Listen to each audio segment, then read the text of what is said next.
ನಮಸ್ಕಾರ ವೀಕ್ಷಕರೇ, ಇವತ್ತು ಧರ್ಮಸ್ಥಳ ಕೇಸ್ನಲ್ಲಿ ಸ್ಫೋಟಕ ಟ್ವಿಸ್ಟ್ ಸಿಕ್ಕಿದೆ. 11ನೇ ಪಾಯಿಂಟು ಅಲ್ಲ, 13ನೇ ಪಾಯಿಂಟು ಅಲ್ಲ, ಹೊಸದೊಂದು ಪಾಯಿಂಟ್ನಲ್ಲಿ ರೋಚಕ ತಿರುವು ಸಿಕ್ಕಿದೆ. ಇಲ್ಲಿಯವರೆಗೆ ಈ ಒಂದು ಪಾಯಿಂಟ್ ಬಗ್ಗೆ ಮಾಹಿತಿಯನ್ನು ಬಿಟ್ಟು ಕೊಟ್ಟಿರಲಿಲ್ಲ. ಇದೀಗ ಇದ್ದಕ್ಕಿದ್ದ ಹಾಗೆ ಹೊಸ ಪಾಯಿಂಟ್ನಲ್ಲಿ ಉತ್ಖನನ ನಡೆದಿದೆ ಅನ್ನುವ ಮಾಹಿತಿ ಲಭ್ಯವಾಗಿದೆ. ಸಾಕ್ಷಿ ಅಂತ ಎಲ್ಲರೂ ಕಾದು ಕುಳಿತಿದ್ರು. ಕೊನೆಗೂ ಸಾಕ್ಷಿ ಸಿಕ್ಕಿದೆ. ಒಂದಲ್ಲ ಎರಡಲ್ಲ, ಮೂಟೆಗಟ್ಟಲೆ ರಾಶಿ ಹೆಣಗಳು ಸಿಕ್ಕಿವೆ. 6ನೇ ದಿನವಾದ ಇವತ್ತು ಹೊಸ ಜಾಗದಲ್ಲಿ ಮೃತದೇಹದ ಅವಶೇಷಗಳು ಪತ್ತೆಯಾಗಿದೆ. ಪತ್ತೆಯಾದಂತಹ ಮೃತದೇಹ ಯಾರದ್ದು ಅಂತ ಕೇಳಿದ್ರೆ ನೀವು ಖಂಡಿತವಾಗ್ಲೂ ಶಾಕ್ ಆಗ್ತೀರಾ. ಮತ್ತೊಂದೆಡೆ SIT ಅಧಿಕಾರಿಗಳ ಮತ್ತು ಕಾರ್ಮಿಕರ ಚಲನವಲನ ತೀವ್ರ ಕುತೂಹಲವನ್ನು ಕೆರಳಿಸಿದೆ. ಒಂದು ಕಡೆ SITಗೆ ಹೊಸ ದೂರು ಬಂದಿದೆ. ಶಾಲಾ ಸಮವಸ್ತ್ರದಲ್ಲಿದ್ದ ಬಾಲಕಿಯ ಕೊಲೆ ಆಗಿದೆ ಅಂತ ಓರ್ವ ಹೇಳ್ತಾ ಇದ್ದಾನೆ. ಮತ್ತೊಂದು ಕಡೆ ಸಾಕ್ಷಿದಾರ SIT ಅಧಿಕಾರಿಗಳಿಗೇನೆ ಬಿಗ್ ಶಾಕ್ ಕೊಟ್ಟಿದ್ದಾನೆ. ಆತ ಹೇಳಿದ್ದೇ ಒಂದು, ತೋರಿಸಿದ್ದೇ ಇನ್ನೊಂದು. ದೂರುದಾರನ ಚಾಣಾಕ್ಷತನಕ್ಕೆ ಸಾಕ್ಷಿ ಬೇಕು ಅಂತ ಕೇಳ್ತಿದ್ದವರೆಲ್ಲ ಫುಲ್ ಖುಷಿಯಾಗಿದ್ದಾರೆ. ಧರ್ಮಸ್ಥಳ ಕೇಸ್ನ ರಹಸ್ಯ ಭೇದಿಸೋದಕ್ಕೆ ಹೊರಟವರಿಗೆ ಕಾಡಿನೊಳಗಡೆ ರಾಶಿ ಶವ ಸಿಕ್ಕಿದೆ.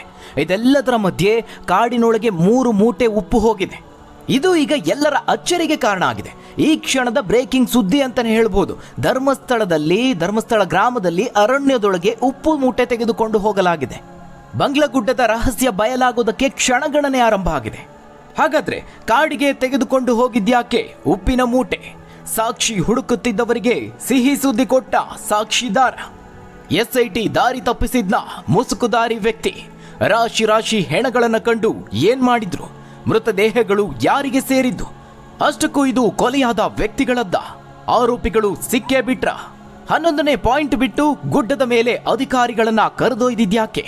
ಮರದ ಕೆಳಗೆ ಸಿಕ್ಕಂತಹ ನಿಗೂಢ ವಸ್ತು ಯಾವುದು? ಆ ಎಲ್ಲದರ ಬಗ್ಗೆ ವರದಿಯನ್ನ ನೋಡೋಣ. ವೀಕ್ಷಕರೇ, ನೇತ್ರಾವತಿ ತೀರದಲ್ಲಿ ನಡೀತಾ ಇರುವಂತಹ ವಿಶೇಷ ತನಿಖಾ ತಂಡ ನಡೆಸ್ತಾ ಇರುವಂತಹ ಶೋಧ ಕಾರ್ಯ ಸೋಮವಾರ ಭಾರೀ ತಿರುವನ್ನು ಪಡೆದುಕೊಂಡಿದೆ. 6ನೇ ದಿನದ ಕಾರ್ಯಾಚರಣೆ ವೇಳೆ ಹೊಸ ಜಾಗದಲ್ಲಿ ಮೃತದೇಹದ ಅವಶೇಷಗಳು ಪತ್ತೆಯಾಗಿವೆ. ಇವತ್ತು ಸೋಮವಾರ ಕೂಡ ಮೃತದೇಹಗಳನ್ನು ಪತ್ತೆ ಹಚ್ಚುವ ಕಾರ್ಯ ಮುಂದುವರಿತು. ಇಲ್ಲಿಯವರೆಗೆ ಸಾಕ್ಷಿ ದೂರುದಾರ ತೋರಿಸಿದಂತಹ 10 ಸ್ಥಳಗಳನ್ನು ಅಧಿಕಾರಿಗಳು ಕ್ರಮವಾಗಿ ಅಗೆದು ಪರಿಶೀಲಿಸಿದ್ರು. ಇವತ್ತು 11ನೇ ಸ್ಥಳದಲ್ಲಿ ಉತ್ಖನನ ನಡೆಸುವಂತಹ ನಿರೀಕ್ಷೆ ಇತ್ತು. ಆದರೆ ಮಧ್ಯದಲ್ಲೇ ಸಾಕ್ಷಿದಾರ ಅಥವಾ ಮುಸುಕುದಾರಿ ವ್ಯಕ್ತಿ ಬಿಗ್ ಶಾಕ್ ಕೊಟ್ಟಿದ್ದಾನೆ. ಕಾಡಿನ ಮಧ್ಯದಲ್ಲಿ 11ನೇ ಪಾಯಿಂಟ್ಗೆ ಹೋಗ್ತಾ ಇದ್ದಂತೆ ಅಧಿಕಾರಿಗಳನ್ನ ಗೊಂದಲಕ್ಕೀಡು ಮಾಡಿದ್ದಾನೆ. ಹೀಗಾಗಿ ಅಧಿಕಾರಿಗಳ ತಂಡವು ಆ ಸ್ಥಳವನ್ನು ಅಗೆಯುವ ಬದಲಾಗಿ ಸಾಕ್ಷಿ ದೂರುದಾರನ ಜೊತೆಗೆ ನೇತ್ರಾವತಿ ಸ್ನಾನಘಟ್ಟದ ಸಮೀಪ ಇರುವಂತಹ ಹೆದ್ದಾರಿ ಬದಿಯ ಕಾಡಿಗೆ ತೆರಳಿದೆ. ಅಲ್ಲಿಗೆ ಸಂಬಂಧಪಟ್ಟವರನ್ನ ಬಿಟ್ಟು ಬೇರೆ ಯಾರಿಗೂ ಪ್ರವೇಶ ಇರಲಿಲ್ಲ. ಆ ಇಡೀ ಜಾಗವನ್ನು ಕವರ್ ಮಾಡಲಾಗಿದೆ, ಪ್ರವೇಶ ನಿರ್ಬಂಧಿಸಲಾಗಿದೆ. ದೂರುದಾರನನ್ನ ಕಾಡಿನೊಳಗೆ ಮತ್ತಷ್ಟು ಒಳಗೆ ಕರೆದೊಯ್ಯಲಾಗಿದೆ. ಆ ನಿಗೂಢ ಸ್ಥಳದಲ್ಲಿ ಬರೋಬ್ಬರಿ 4 ಗಂಟೆಗಳಿಗೂ ಹೆಚ್ಚು ಕಾಲ ಕಾರ್ಯಾಚರಣೆಯನ್ನು ನಡೆಸಲಾಗಿದೆ. ಆ ನಿಗೂಢ ಸ್ಥಳದಲ್ಲೇ ಮನುಷ್ಯನ ಮೃತದೇಹದ ಅವಶೇಷಗಳು ಪತ್ತೆಯಾಗಿರೋದಾಗಿ ತಿಳಿದು ಬಂದಿದೆ. ಆದರೆ SIT ಅಧಿಕಾರಿಗಳು ಮಾತ್ರ ಈ ಬಗ್ಗೆ ಯಾವುದೇ ಅಧಿಕೃತ ಹೇಳಿಕೆಯನ್ನ ನೀಡಿಲ್ಲ. ಬೆಳಗ್ಗೆ 11 ಗಂಟೆ ಸುಮಾರಿಗೆ ಕಾಡಿನೊಳಗೆ ಪ್ರವೇಶ ಮಾಡಿದ್ದಾರೆ. ಬೆಳಗ್ಗೆಯಿಂದ ಸಂಜೆಯವರೆಗೆ ನಿರಂತರವಾಗಿ ಊಟವನ್ನೂ ಮಾಡದೆ ಉತ್ಖನನ ನಡೆಸಲಾಗಿದೆ. 4 ಶಸ್ತ್ರಸಜ್ಜಿತ ಪೊಲೀಸರು ಕೂಡ ಜೊತೆಗೆ ಹೋಗಿದ್ದಾರೆ. ಅಷ್ಟು ಮಾತ್ರ ಅಲ್ಲ ವೀಕ್ಷಕರೇ, ಬಹಳ ಅಚ್ಚರಿ ಎಂಬಂತೆ ಆ ಒಂದು ನಿಗೂಢ ಸ್ಥಳಕ್ಕೆ 3 ಚೀಲ ಉಪ್ಪನ್ನು ಕೂಡ ಕೊಂಡೊಯ್ಯಲಾಗಿದೆ.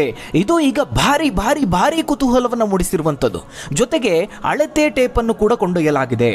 ಸುಮಾರು 20 ಮಂದಿ ಕಾರ್ಮಿಕರನ್ನ ಬಳಸಿಕೊಂಡು ಶೋಧ ಕಾರ್ಯ ಭರದಿಂದ ಸಾಗಿದೆ. ಇನ್ನು ಅಧಿಕಾರಿಗಳಾದ ಸ್ಟೆಲ್ಲಾ ವರ್ಗೀಸ್ ಮತ್ತು SIT SP ಆದಂತಹ ಜಿತೇಂದ್ರ ಕುಮಾರ್ ದಯಾಮ ಅವರು ಸಹ ಸ್ಥಳದಲ್ಲೇ ಬೀಡು ಬಿಟ್ಟಿದ್ರು. ವೀಕ್ಷಕರೇ, ಇಲ್ಲಿ ಬಹಳ ಇಂಟ್ರೆಸ್ಟಿಂಗ್ ಆದಂತಹ ಸಂಗತಿಯೊಂದು ನಡೆದಿದೆ. ಬಹಳ ಅಚ್ಚರಿಯ ಘಟನೆ ನಡೆದಿದೆ. ಸಾಕ್ಷಿ ದೂರುದಾರ ಮೃತದೇಹಗಳನ್ನು ಹೂಳಲಾಗಿದೆ ಅಂತ ಹೇಳಿ ಒಟ್ಟು 13 ಸ್ಥಳಗಳನ್ನಲ್ವ ತೋರಿಸಿರೋದು. SIT ಅಧಿಕಾರಿಗಳು ಆ ಸ್ಥಳಗಳಲ್ಲೆಲ್ಲ ಶೋಧ ಕಾರ್ಯ ನಡೆಸಿದಾಗ ದೂರುದಾರ ಗುರುತಿಸಿದ್ದಂತಹ 6ನೇ ಸ್ಥಳದಲ್ಲಿ ಮಾತ್ರ ಪುರುಷನೊಬ್ಬನ ಮೃತದೇಹದ ಅವಶೇಷಗಳು ಪತ್ತೆಯಾಗಿತ್ತು. ಉಳಿದ 9 ಸ್ಥಳಗಳಲ್ಲಿ ಯಾವುದೇ ಕುರುಹುಗಳು ಲಭ್ಯವಾಗಿರಲಿಲ್ಲ. ಆದರೆ ಇದೀಗ ಭಾನುವಾರದ ವಿರಾಮದ ನಂತರ ಸೋಮವಾರ ನಿಗದಿತ ಸ್ಥಳವನ್ನು ಬಿಟ್ಟು ಹೊಸ ಸ್ಥಳವನ್ನು SIT ಅಗೆದಿದೆ.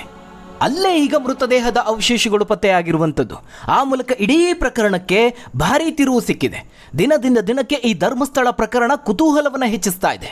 ಇವತ್ತು ಕಾಡಿನೊಳಗೆ ಹೋಗ್ತಾ ಇದ್ದ ಹಾಗೆ ಆ ಮುಸುಕುದಾರಿ ವ್ಯಕ್ತಿ ಇಲ್ಲಿ ಮಾತ್ರ ಅಲ್ಲ, ಮತ್ತೊಂದು ಸ್ಥಳದಲ್ಲಿಯೂ ಪರಿಶೀಲನೆ ಮಾಡಬೇಕು ಅಂತ ಹೇಳಿದ್ದಾನೆ.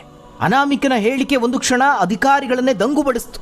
ವೀಕ್ಷಕರೇ, ಮತ್ತೊಂದು ವಿಚಾರ ಅಂದ್ರೆ ಇದೇ ದೂರುದಾರ ತಿಳಿಸಿದಂತಹ ಈ ಹಿಂದೆ ಗುರುತು ಮಾಡದ ಸ್ಥಳದಲ್ಲಿ ಪರಿಶೀಲನೆ ನಡೆಸಿದಾಗಲೂ SIT ಅಧಿಕಾರಿಗಳಿಗೆ ಮೂಳೆಗಳು ಸಿಕ್ಕಿದೆ.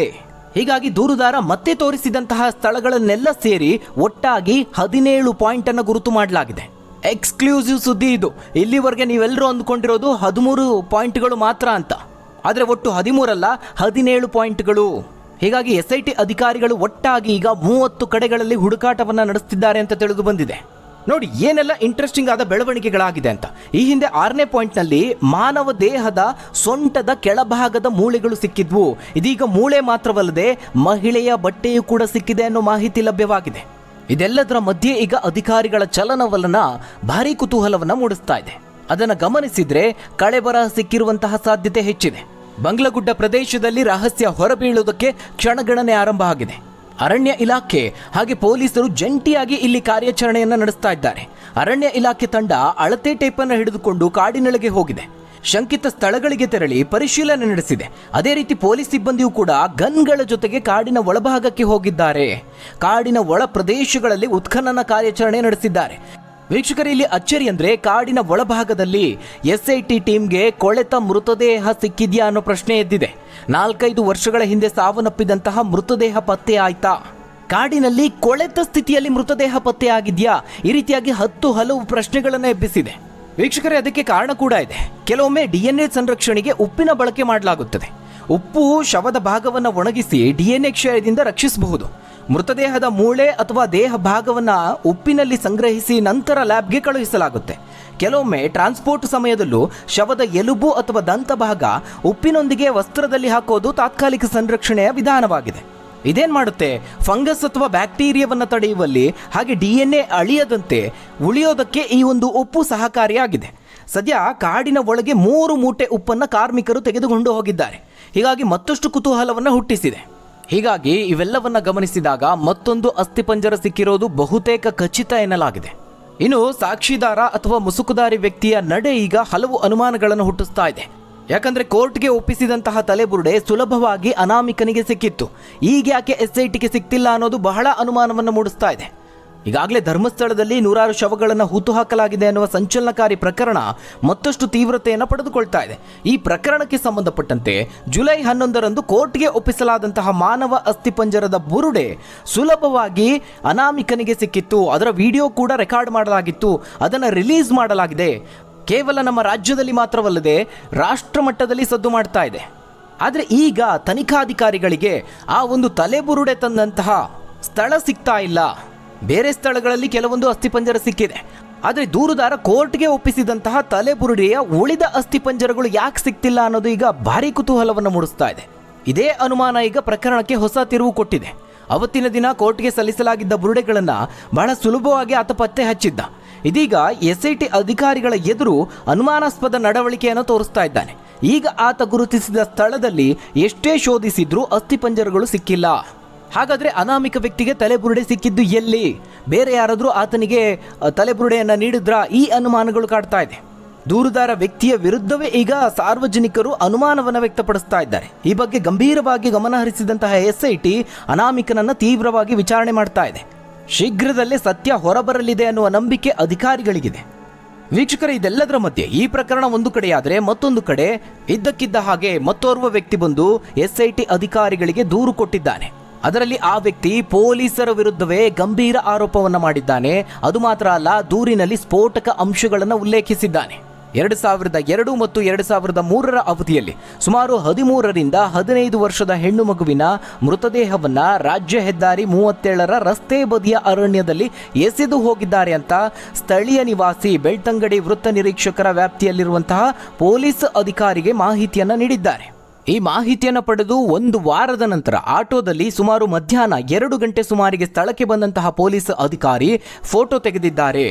ನಂತರ ಸ್ಥಳೀಯರಿಗೆ ಇದು ಸುಮಾರು 35-40 ವರ್ಷದ ಹೆಂಗಸು ಜೀವನದಲ್ಲಿ ಜಿಗುಪ್ಸೆ ಉಂಟಾಗಿ ಆತ್ಮಹತ್ಯೆ ಮಾಡಿಕೊಂಡಿದ್ದಾರೆ ಅಂತ ತಿಳಿಸಿದ್ದಾರೆ. ಅದಾದ ಬಳಿಕ 1 ರಿಂದ 2 ಫೀಟ್ ಆಳದ ಹೊಂಡವನ್ನು ತೋಡಿ ಆ ಹೆಣ್ಣುಮಗಳ ಮೃತದೇಹವನ್ನು ಕಾನೂನು ಚೌಕಟ್ಟಿನಲ್ಲಿ ಯಾವುದೇ ಕ್ರಮಗಳನ್ನು ಕೈಗೊಳ್ಳದೆ ಹೂಳಲಾಗಿದೆ ಅಂತ ದೂರಿನಲ್ಲಿ ಉಲ್ಲೇಖಿಸಿದ್ದಾರೆ. 20 ವರ್ಷದ ಹಿಂದೆ ಬೆಳ್ತಂಗಡಿ ಪೊಲೀಸ್ ಠಾಣೆಯಲ್ಲಿ ಕಾರ್ಯನಿರ್ವಹಿಸ್ತಾ ಇದ್ದಂತಹ ಅಧಿಕಾರಿಗಳ ವಿರುದ್ಧ ಈಗ ಗಂಭೀರ ಆರೋಪ ಕೇಳಿ ಬಂದಿರುವಂಥದ್ದು. ಸಾಮಾಜಿಕ ಹೋರಾಟಗಾರ ಜಯಂತ್ ಟಿ ಈಗ ಅವರೆಲ್ಲರಿಗೂ ದುಸ್ವಪ್ನವಾಗಿ ಕಾಡ್ತಾ ಇದ್ದಾರೆ, ಕಂಟಕವಾಗಿದ್ದಾರೆ. ಇದಲ್ಲದೆ ಆತ ಪತ್ರದಲ್ಲಿ ಈ ಎಲ್ಲ ಕೃತ್ಯಗಳಿಗೆ ನಾನು ಸಾಕ್ಷಿಯಾಗಿದ್ದೇನೆ. ಅಂದಿನ ಸಮಯದಲ್ಲಿ ನಾನು ಭಯ ಮತ್ತು ಆಘಾತದಿಂದ ಈ ವಿಷಯವನ್ನು ಯಾರಿಗೂ ತಿಳಿಸಲು ಧೈರ್ಯ ಮಾಡಿರಲಿಲ್ಲ. ಆದರೆ ಇವತ್ತು ರಾಜ್ಯ ಸರ್ಕಾರ ರಚಿಸಿರುವಂತಹ SIT ತಂಡದ ಮೇಲೆ ನಂಬಿಕೆ ಇಟ್ಟು ದೂರನ್ನು ಕೊಡ್ತಾ ಇದ್ದೇನೆ. ಪ್ರಕರಣದ ತನಿಖೆಯ ಸಮಯದಲ್ಲಿ ಅಗತ್ಯ ಬಿದ್ದರೆ ಇದಕ್ಕೆ ಸಾಕ್ಷಿಯಾಗುವವರನ್ನು ಹಾಜರುಪಡಿಸ್ತೀನಿ. ಈ ಪ್ರಕರಣವನ್ನು ಗಂಭೀರವಾಗಿ ಪರಿಗಣಿಸಿ ತಪ್ಪಿತಸ್ಥರ ವಿರುದ್ಧ ಸೂಕ್ತ ಕ್ರಮ ಕೈಗೊಳ್ಳಬೇಕು ಅಂತ ಆ ಮೂಲಕ ವಿನಂತಿಸಿಕೊಳ್ತೇನೆ ಅಂತ ಜಯಂತ್ ಟಿ SIT ತಂಡಕ್ಕೆ ನೀಡಿದ ದೂರಿನಲ್ಲಿ ಮನವಿ ಮಾಡಿದ್ದಾರೆ. ಒಟ್ಟಾರೆಯಾಗಿ ಧರ್ಮಸ್ಥಳ ಕೇಸ್ನಲ್ಲಿ ಹಲವು ಸಂಚಲನಕಾರಿ ಬೆಳವಣಿಗೆಗಳು ಆಗ್ತಾ ಇದೆ. ಹಾಗಾದ್ರೆ ವೀಕ್ಷಕರೇ, ಈ ಬಗ್ಗೆ ನೀವೇನಂತೀರಾ? ಇಲ್ಲಿ ದೂರುದಾರ ವ್ಯಕ್ತಿ ಹೇಳ್ತಾ ಇರುವಂಥದ್ದು ಸರಿನಾ? ಹಾಗಾದ್ರೆ ಸರಿಯಾದ ರೀತಿಯಲ್ಲಿ ಗುರುತಿಸಿದಂತಹ ಸ್ಥಳಗಳಲ್ಲಿ ಹೆಚ್ಚಿನ ಅಸ್ಥಿಪಂಜರಗಳು ಯಾಕೆ ಸಿಗ್ತಾ ಇಲ್ಲ? ಧರ್ಮಸ್ಥಳ ಕೇಸ್ ನಿಜವಾದ ಆರೋಪನ ಅಥವಾ ಷಡ್ಯಂತ್ರ ಅಡಗಿದೆಯಾ? ಈ ಬಗ್ಗೆ ನೀವೇನಂತೀರಾ? ನಿಮ್ಮ ಅನಿಸಿಕೆ ಅಭಿಪ್ರಾಯಗಳನ್ನು ಕಮೆಂಟ್ ಮೂಲಕವಾಗಿ ತಿಳಿಸಿ. ಧನ್ಯವಾದಗಳು ವೀಕ್ಷಕರೇ.